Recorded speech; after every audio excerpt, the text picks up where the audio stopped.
नमस्ते बच्चों, नवे पाठ में आप सभी का स्वागत है। आज हम पढ़ने जा रहे हैं नवा पाठ जिसका नाम है कार्बनिक यौगिक।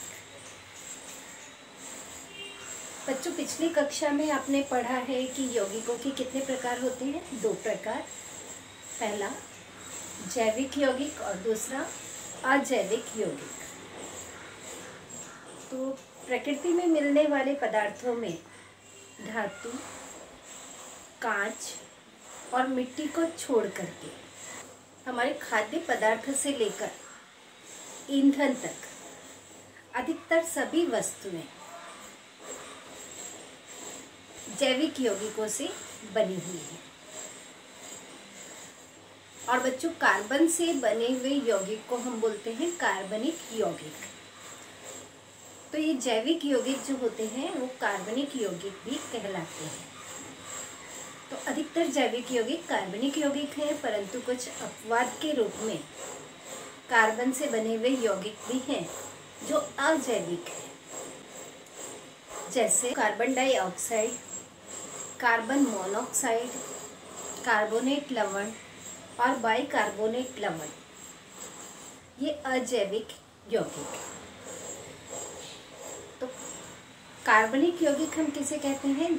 ऐसे यौगिक जिनका एक मुख्य घटक कार्बन होता है, ऐसे यौगिकों को हम कहते हैं कार्बनिक यौगिक। तो अगला टॉपिक है अपना कार्बनिक यौगिकों में बंध। तो बच्चों, पिछले पाठ के अंतर्गत हमने पढ़ा था कि आयनिक यौगिक जो होते हैं उनके अंदर आयनिक बंध होता है और इन यौगिकों का क्वथनांक और द्रवणांक दोनों ही बहुत उच्च होते हैं। और साथ ही साथ ये आयनिक यौगिक पानी में घुलनशील अवस्था में या फिर द्रव रूप में विद्युत के सुचालक होते हैं। यहाँ पे हम पढ़ेंगे कि कार्बनिक यौगिकों के द्रवणांक और क्वथनांक में क्या अंतर होता है आयनिक यौगिकों से। तो कार्बनिक यौगिक जो होते हैं इनका बंध जो है दुर्बल होता है, जिसे आसानी से तोड़ा जा सकता है। और आयनिक यौगिकों की अपेक्षा कार्बनिक यौगिकों का क्वथनांक और द्रवणांक दोनों ही निम्न होते हैं। निम्न यानी कम होते हैं। और अधिकतर कार्बनिक यौगिकों का द्रवणांक और क्वथनांक 300 डिग्री सेंटीग्रेड से कम होता है। बच्चों, यूरिया और ग्लूकोज के बारे में आपने पढ़ा है कि ये विद्युत के सुचालक नहीं होते हैं। क्यों नहीं होते हैं? क्योंकि ये कार्बनिक यौगिक है। और अर्थात कार्बनिक यौगिकों में विद्युत की सुचालकता नहीं पाई जाती है। बच्चों, आप ये पढ़ चुके हैं कि कोई भी परमाणु में बंध बनाने की जो क्षमता होती है वो क्षमता स्थिर स्थिति प्राप्त करने के कारण होती है। स्थिर स्थिति यानी उस तत्व का निकटतम राजवायु यानी आदर्श गैस या निष्क्रिय गैस उसके जैसी इलेक्ट्रॉनिक संरूपण प्राप्त करने की स्थिति को हम कहते हैं स्थिरता या स्थैर्य। सभी तत्वों के परमाणु स्थिर अवस्था प्राप्त करने का प्रयास करते हैं। तो अब देखते हैं कि कार्बन परमाणु किस तरह से स्थिर अवस्था को प्राप्त करता है। बच्चों, यहाँ देखते हैं कार्बन परमाणु का। तो कार्बन परमाणु का संकेत है C। ये 6 जो है उसका परमाणु क्रमांक है। कार्बन का इलेक्ट्रॉनिक संरूपण है 2, 4। संयोजकता इलेक्ट्रॉन है 4। संयोजकता इलेक्ट्रॉन यानी बाह्यतम कवच में स्थित इलेक्ट्रॉन की संख्या। तो ये पहले कवच में भरा गया है इलेक्ट्रॉन, ये दूसरे कवच यानी अंतिम कवच। तो अंतिम कवच में जो इलेक्ट्रॉन होते हैं उन्हीं इलेक्ट्रॉनों को हम कहते हैं संयोजकता इलेक्ट्रॉन। फिर निकटतम राजवायु का इलेक्ट्रॉनिक संरूपण। तो कार्बन के निकटतम राजवायु 2 हैं, हीलियम और नियॉन। हीलियम का इलेक्ट्रॉनिक संरूपण है 2 और नियॉन का इलेक्ट्रॉनिक संरूपण है 2, 8। और कार्बन का क्या है? 2, 4। ये कार्बन परमाणु दो कार्य कर सकता है। या तो ये 4 इलेक्ट्रॉनों का परित्याग कर दे, और परित्याग कर देगा तो इसके बाह्यतम कवच में इलेक्ट्रॉन की संख्या कितनी आ जाएगी? 2। और ये 2 किसके समान है? हीलियम के समान, यानी इस राजवायु के समान स्थिति प्राप्त की। ऐसी स्थिति में क्या होगा? ये 4 इलेक्ट्रॉनों का परित्याग कर रहा है। कार्बन परमाणु 4 इलेक्ट्रॉनों का परित्याग कर रहा है। ऐसी स्थिति में कार्बन पे कैसा आवेश हो जाएगा? 4 धन आवेश। और ये 4 धन आवेश प्राप्त करते समय कार्बन परमाणु जब एक इलेक्ट्रॉन का परित्याग करता है तो उस पर एक धन आवेश उत्पन्न होता है। फिर अगला इलेक्ट्रॉन का जब परित्याग करता है तो ऐसी स्थिति में उसे बहुत अधिक ऊर्जा की आवश्यकता होती है। उससे अगला इलेक्ट्रॉन का परित्याग करते समय भी उसे और अधिक ऊर्जा की आवश्यकता होती है, और इस तरह से बहुत अधिक ऊर्जा खर्च हो जाती है इस स्थिति को प्राप्त करते समय। तो ये स्थिति प्राप्त तो हो जाती है, परंतु परमाणु का आकार बहुत ही छोटा हो जाता है, और परमाणु में के नाभिक में धन आवेश की संख्या अधिक होने और ऋण आवेश की संख्या कम होने के कारण यह परमाणु इस रूप को नहीं अपनाता है, यानी इस पद्धति का वो उपयोग नहीं करता है कि 4 इलेक्ट्रॉन खो करके धन आवेश का निर्माण करे। दूसरी स्थिति है, ये कार्बन परमाणु जो इसके बाह्यतम कवच में 4 इलेक्ट्रॉन हैं, अब इसे स्थायी स्वरूप प्राप्त करना है, यानी निकटतम दूसरा राजवायु कौन सा है? नियॉन। इस राजवायु के बाह्यतम कवच में 8 इलेक्ट्रॉन है, तो ये कार्बन परमाणु 4 इलेक्ट्रॉन ग्रहण भी कर सकता है। या तो 4 का परित्याग कर दे, इसके जैसे बन जाए, या 4 ग्रहण करके इसके जैसा स्वरूप प्राप्त करे। तो यहाँ पे अगर ये 4 इलेक्ट्रॉनों को ग्रहण करता है तो पहले एक इलेक्ट्रॉन को ग्रहण करेगा, फिर दूसरे इलेक्ट्रॉन को जब ग्रहण करता है तब भी बहुत अधिक ऊर्जा की आवश्यकता होती है। तो इस तरह से जब वो 4 इलेक्ट्रॉन ग्रहण करता है तो उसके नाभिक में प्रोटॉन की संख्या 6 है और इलेक्ट्रॉन की संख्या 10 हो गई। तो ऐसी स्थिति में 10 कैसे हो गई? क्योंकि 4 इलेक्ट्रॉन इसने ग्रहण कर लिया। ऋण आवेश उत्पन्न हो गए, तो इलेक्ट्रॉन की संख्या 10 और प्रोटॉन की संख्या 6 होने के कारण वो 6 प्रोटॉन 10 इलेक्ट्रॉन को संभाल करके नहीं रख पाते हैं। ऐसी स्थिति में कार्बन परमाणु इस प्रक्रिया को भी नहीं अपनाता है, यानी कौन सी प्रक्रिया? इलेक्ट्रॉन ग्रहण करने की। तो अब कार्बन परमाणु दोनों ही क्रियाओं को नहीं अपनाता है, यानी इलेक्ट्रॉन ग्रहण करने की भी प्रक्रिया नहीं अपनाता है और इलेक्ट्रॉन को परित्याग करने की प्रक्रिया भी नहीं अपनाता है। तो अब कार्बन परमाणु अपना स्थिर स्वरूप कैसे प्राप्त करे? तो इसके लिए कार्बन परमाणु एक तीसरा ही मार्ग अपनाता है, जिसे हम कहते हैं इलेक्ट्रॉनों की साझेदारी। तो आइए देखते हैं इलेक्ट्रॉनों की साझेदारी किस प्रकार से करता है। बच्चों, अब हम देख रहे हैं सहज संयोजकीय बंध, जिसमें परमाणु अपने निकटतम राजवायु का संरूपण भी प्राप्त करता है और उसे इलेक्ट्रॉन ना तो लेने की ज़रूरत होती है और ना देने की ज़रूरत होती है। यहाँ पे परमाणु क्या करते हैं? इलेक्ट्रॉनों की साझेदारी करते हैं। इसमें 2 या 2 से अधिक परमाणु हो सकते हैं, और जो दोनों परमाणु हैं या 2 से अधिक परमाणु वे सभी अपने निकटतम राजवायु का संरूपण प्राप्त करते हैं, और इस तरह से बंध बनाने की प्रक्रिया को हम कहते हैं सहज संयोजकीय बंध। तो यहाँ पे हम देखते हैं हाइड्रोजन का। हाइड्रोजन के बारे में आप पढ़ चुके हैं कि हाइड्रोजन में इलेक्ट्रॉन की संख्या कितनी होती है? 1। तो यहाँ पे मैंने ये हाइड्रोजन का एक परमाणु दिखाया है और ये दूसरा भी हाइड्रोजन का ही परमाणु है। एक इलेक्ट्रॉन दिखाई दे रहा है दोनों में। तो ये दोनों परमाणु क्या होते हैं? इस तरह से संयोग करते हैं। यहाँ पे देखिए, ये हाइड्रोजन का एक परमाणु है, ये हाइड्रोजन का दूसरा परमाणु। इसका ये इलेक्ट्रॉन यहाँ है और इसका इलेक्ट्रॉन यहाँ है। अब इस तरह से आपस में साझेदारी करते हैं कि इसका जो ये इलेक्ट्रॉन है वो इसके साथ गिना जाता है और इसका इलेक्ट्रॉन इसके साथ भी गिना जाता है। यानी इसके साथ कितने इलेक्ट्रॉन हो गए? 2। और इस हाइड्रोजन परमाणु के साथ भी ये 2 इलेक्ट्रॉन हो गए। यानी दोनों ने अपने निकटतम राजवायु का संरूपण प्राप्त किया। हाइड्रोजन का निकटतम राजवायु है हीलियम, और हीलियम का इलेक्ट्रॉनिक संरूपण होता है 2। यानी इसकी पहली कक्षा ही अंतिम कक्षा भी होती है। तो पहली कक्षा में अधिक से अधिक 2 इलेक्ट्रॉन आ सकते हैं, इसलिए हीलियम का संरूपण प्राप्त करके ये स्थायी हो जाता है। तो हाइड्रोजन का सूत्र तैयार होता है यहाँ पे H2, यानी 2 हाइड्रोजन परमाणु एक दूसरे से संयोग करके हाइड्रोजन गैस बना लेते हैं। अब यहाँ पे इलेक्ट्रॉन डॉट संरचना देखेंगे तो ये हाइड्रोजन का परमाणु, इसका इलेक्ट्रॉन ये है और इस हाइड्रोजन परमाणु का इलेक्ट्रॉन ये है। दोनों के साथ काउंट हो रहे हैं।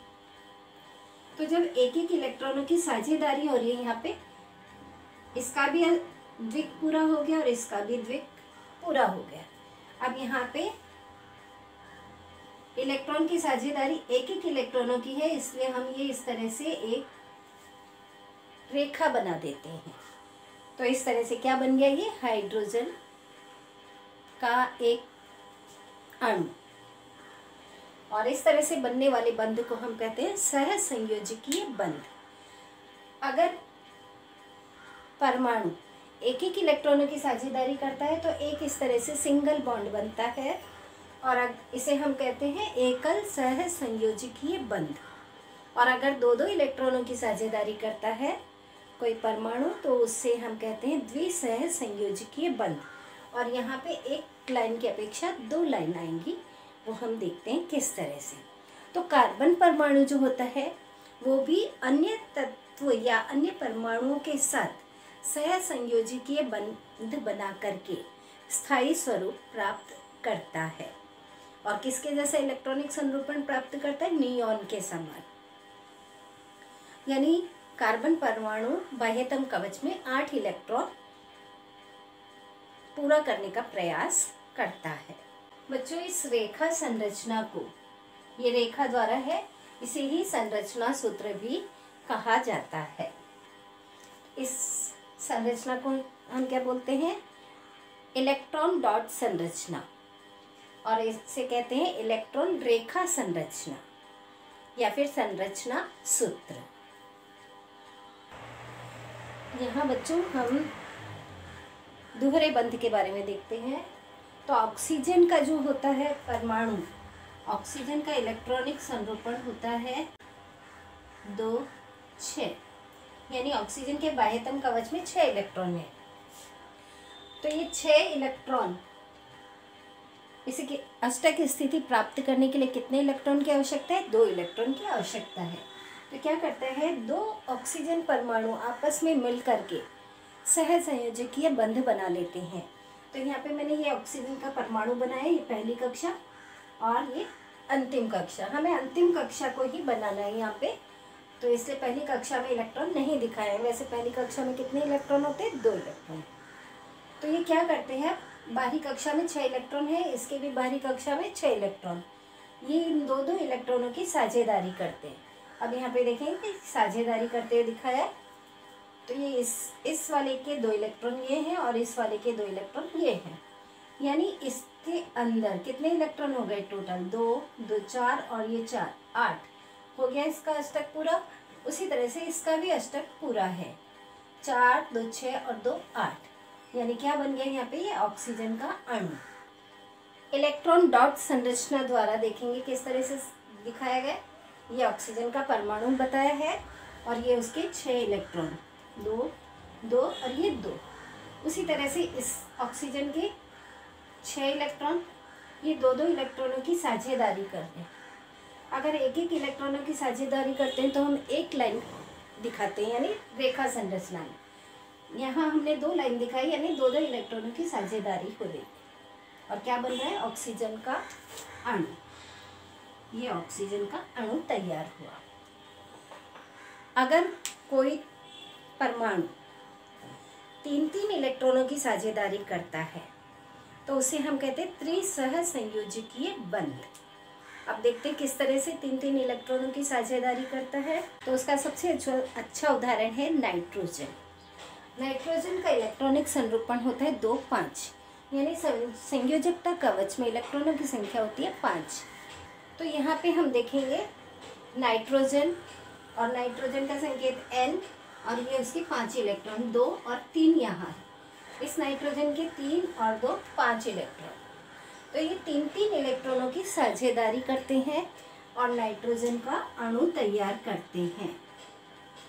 N 3 इलेक्ट्रॉन है यानी ट्रिपल बॉन्ड, और ये N। तो ये क्या हो गया, नाइट्रोजन का अणु। कितने परमाणु मिलकर बना रहे हैं, 2 परमाणु मिलकर के बना रहे हैं, इसलिए इसे N2 इस सूत्र द्वारा या इस संकेत द्वारा दर्शाया जाता है। तो इसे कहते हैं इलेक्ट्रॉन डॉट संरचना, और इसे कहते हैं रेखा संरचना। यहाँ बच्चों हम मीथेन के बारे में देख रहे हैं। मीथेन का संरचना सूत्र होता है CH4। तो यहाँ पे कार्बन का एक परमाणु 4 हाइड्रोजन के परमाणु के साथ सह संयोजकीय बंध बनाता है। तो यहाँ पे देखिए कार्बन और ये हाइड्रोजन, हाइड्रोजन के 4 परमाणु, ये कार्बन की संयोजकता 4 दिखाई दे रही है, यानी 4 इलेक्ट्रॉन है उसके बाहरी कवच में, और ये हाइड्रोजन का 1 इलेक्ट्रॉन, इस हाइड्रोजन का 1 इलेक्ट्रॉन, इस हाइड्रोजन का 1 इलेक्ट्रॉन, इस हाइड्रोजन का 1 इलेक्ट्रॉन। अब यहाँ पे अगर आप देखें तो इस कार्बन में 8 पूरे हैं इलेक्ट्रॉन, यानी कार्बन ने अपने निकटतम राजवायु का संरूपण प्राप्त किया। और हाइड्रोजन, इसके भी इलेक्ट्रॉन की संख्या कितनी हो गई, 2, और इसने भी हीलियम यानी निकटतम राजवायु का संरूपण प्राप्त किया। तो दोनों का ही काम चल रहा है, और ऐसे बंध को हम क्या कहते हैं, सहसंयोजकीय बंध। तो 1-1 इलेक्ट्रॉनों की साझेदारी हुई, इसलिए हमने 1-1 सिंगल लाइन लगा दी, और इस तरह से हमारे पास सूत्र क्या प्राप्त हुआ, CH4। यहाँ बच्चों हम कार्बन डाइऑक्साइड के बारे में पढ़ रहे हैं। तो कार्बन डाइऑक्साइड में कार्बन डाइऑक्साइड का सूत्र होता है CO2, यानी एक कार्बन परमाणु 2 ऑक्सीजन परमाणु के साथ संयोग करते हैं और सह संयोजकीय बंध का निर्माण करते हैं। तो कार्बन परमाणु की संयोजकता ये, यानी बाहरी कक्ष में 4 इलेक्ट्रॉन, और ऑक्सीजन के कितने होते हैं, 6। तो ये 2 ऑक्सीजन के इलेक्ट्रॉन, 2 4 और ये 2 6। इस ऑक्सीजन के भी 2 4 और ये 2 6। अब यहाँ पे ऑक्सीजन का अष्टक भी पूरा है, ये देखिए इस तरह से ऑक्सीजन का अष्टक पूरा है, इस ऑक्सीजन का अष्टक पूरा है, और इस कार्बन का भी अष्टक पूरा है, यानी 8 इलेक्ट्रॉन है। तो अब यहाँ पे सूत्र क्या बना, C, और ये O। ऑक्सीजन परमाणु कितने इलेक्ट्रॉनों की साझेदारी है, और ये 2-2 इलेक्ट्रॉनों की, तो ये डबल बॉन्ड बन गया, और इस तरह से हमारे पास सूत्र क्या प्राप्त हुआ, CO2। आपकी बुक में बच्चों ये प्रश्न है, CO2 में कार्बन परमाणु प्रत्येक ऑक्सीजन परमाणु से किस बंध से जुड़ा हुआ है। तो इसका उत्तर आएगा सह संयोजकीय बंध से। फिर अगला एक प्रश्न है, गंधक का अणु सूत्र S8 है। इसमें गंधक के 8 परमाणु एक दूसरे से जुड़कर वलय बनता है।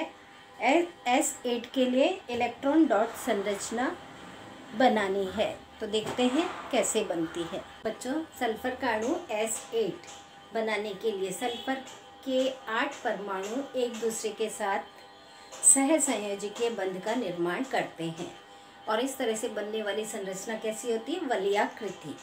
वलयाकृति यानी पूरा रिंग कंप्लीट हुआ।